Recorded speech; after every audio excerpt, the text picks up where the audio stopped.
En las antiguas tierras de Galilea, donde la historia y la fe se entrelazan, yace un cuerpo de agua dulce conocido como el Mar de Galilea. No es un mar en el sentido tradicional, sino un gran lago de agua dulce, el más bajo del mundo, a más de 200 metros bajo el nivel del mar. Sus aguas, a menudo tranquilas y cristalinas, pueden transformarse en un instante por vientos feroces que descienden de los altos del Golán. Aquí, en las orillas de este lago histórico, Jesús de Nazaret realizó gran parte de su ministerio. Ciudades como Cafarnaúm, Betsaida y Tiberíades fueron testigos de sus enseñanzas y milagros. Era el epicentro de una revolución espiritual que cambiaría el curso de la historia para siempre. Y fue en estas mismas aguas donde ocurriría uno de los eventos más asombrosos y recordados de su vida. La historia comienza después de uno de los milagros más conocidos: la alimentación de los 5.000. Una multitud inmensa, maravillada y llena de pan, quería proclamar a Jesús como su rey terrenal. Pero Jesús, entendiendo que su reino no era de este mundo, buscó la soledad. Envió a sus discípulos a cruzar el lago en barca, mientras él se retiraba a una montaña cercana para orar. Imaginen la escena. La noche cae sobre Galilea. Los discípulos, pescadores experimentados en su mayoría, como Pedro, Andrés, Santiago y Juan, obedecen a su maestro. Suben a su barca, un tipo de embarcación de pesca común en el primer siglo, probablemente de unos 8 metros de eslora, hecha de cedro y roble, y comienzan a remar hacia la otra orilla, hacia Betsaida o Cafarnaúm. Mientras Jesús oraba en la quietud de la montaña, un cambio drástico ocurrió en el lago. El viento del este, conocido por su furia repentina, comenzó a soplar con violencia. Las olas, que antes eran suaves, se convirtieron en montañas de agua que azotaban la pequeña barca. Los discípulos, a pesar de su experiencia, se encontraron en una lucha desesperada contra los elementos. Durante horas, lucharon contra la tormenta. Estaban en medio del lago, a varios kilómetros de la orilla, completamente a merced de la tempestad. El esfuerzo era agotador. El miedo comenzaba a apoderarse de ellos. La oscuridad de la noche, rota solo por los relámpagos, aumentaba su sensación de vulnerabilidad y desesperanza. Estaban solos, o eso creían. Fue entonces, en la cuarta vigilia de la noche, entre las 3 y las 6 de la mañana, el momento más oscuro justo antes del amanecer, cuando lo vieron. A través de la lluvia y las olas furiosas, una figura humana se acercaba a ellos, caminando sobre el agua como si fuera tierra firme.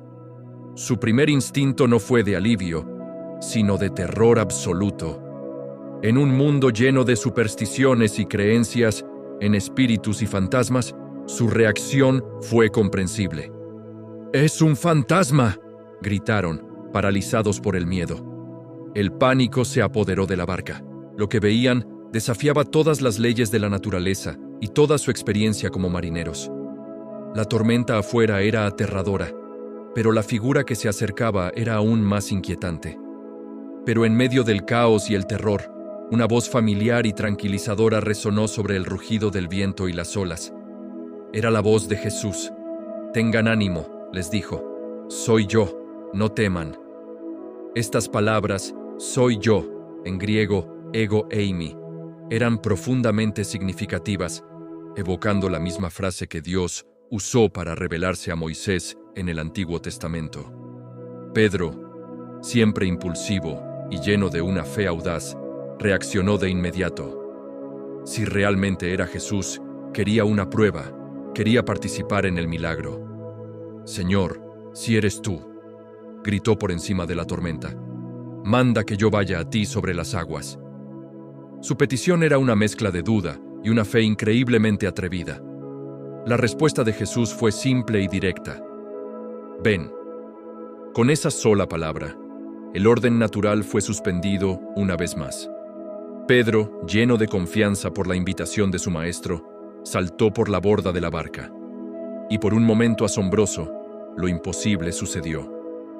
Pedro, un simple pescador, caminó sobre las aguas turbulentas del mar de Galilea.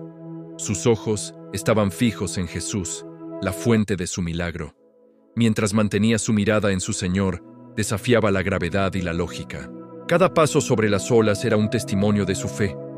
Por un instante, Pedro compartió el poder divino de su Maestro, experimentando una realidad que ningún otro ser humano, aparte de Jesús, había conocido. Pero el viento seguía aullando, y las olas gigantescas seguían chocando a su alrededor. El poder de la tormenta era innegable. Pedro desvió la mirada de Jesús, aunque fuera por un segundo, y se fijó en la furia de los elementos que lo rodeaban. Y en ese preciso momento, la duda entró en su corazón. El miedo reemplazó a la fe. Tan pronto como dudó, comenzó a hundirse. La misma agua que lo había sostenido momentos antes, ahora amenazaba con tragarlo. El milagro se desvanecía. En su desesperación, gritó con todas sus fuerzas la oración más corta y poderosa: «Señor, sálvame». Su fe audaz se había convertido en un ruego desesperado por ayuda.